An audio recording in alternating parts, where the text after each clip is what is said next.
And so the Adom TV bedroom health tips. So media fear amankwa tamaklo fasedama endpoint homeopathic clinic on Adaroma na yetimine nim de fuedi enkomo na wotwe mu nyina no ye ne Dr. Dubuatin na etna se akasafa Amenorrhea ehon enu obo ni nyina tofa edemaye ene ye to so ahwe den e de menses no ba aha ye so ba ubebu nse eno ekwan be ne fa so eba na fe mfie be na wudura like etimi sizi kura eno ehun sam ne Dr. Dubuatin to so dog ye mo akwaba ne na se eno awbo ni nyina to fa de maye ne ka menses no a kwan be na oba fa so bu ne nsa yo medase eno a se de community no bu an ne first time awoti ye kasa Amenorrhea no de ye kan nyina ne se oba ono a wonyem ono a wenu menopause ono so a enye se ye yi na wodi ato atwene na so oba no wonya ne menses ene ye beka so wonya Amenorrhea na menses no kwan ya fa so eba ne se Nyankopon nimdie mu no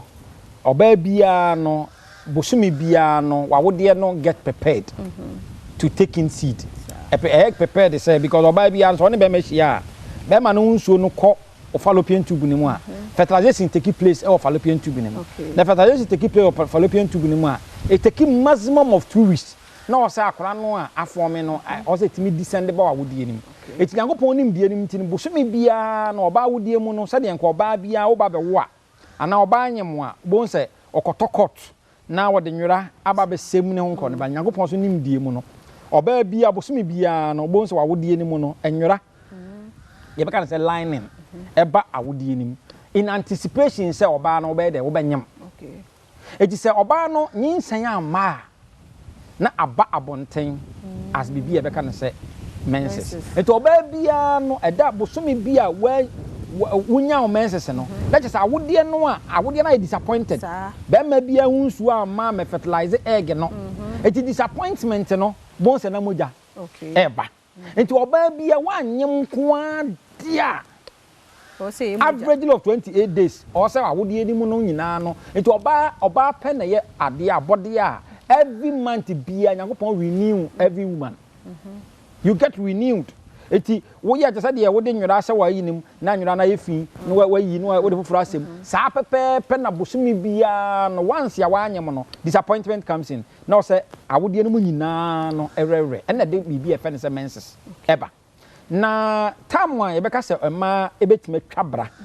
eye time one se oba ni mfie nti oba bia wo between bia be se 35 years to be 45 years of menstruating time okay but ebi mo de no obo so obi ho a be 45 years na ne menses ma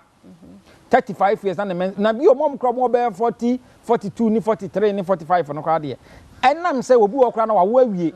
enti wa wo awie na ne menses ma no ofi se eno ano da bi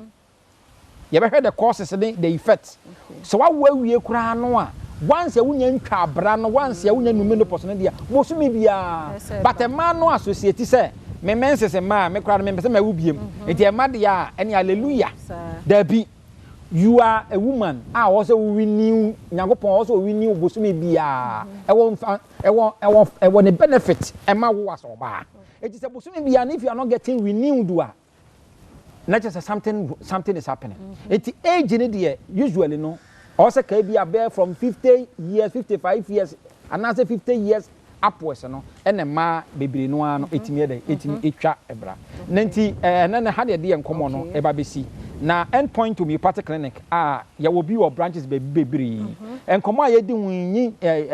chimamu hawo ene omo amunya menses ni nyina no endpoint wo ba ho scan na free lab ya 300 Ghana cedis ya de bia so hawo bia no wo frɛ endpoint ya yani entwetwe nkomo de bia me ka se wonya me number no afa number no ne ani nkomo ne ye hwekwan ye betima fa so aboa wo number ne ye 0244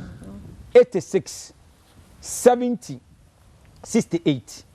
0244 86 70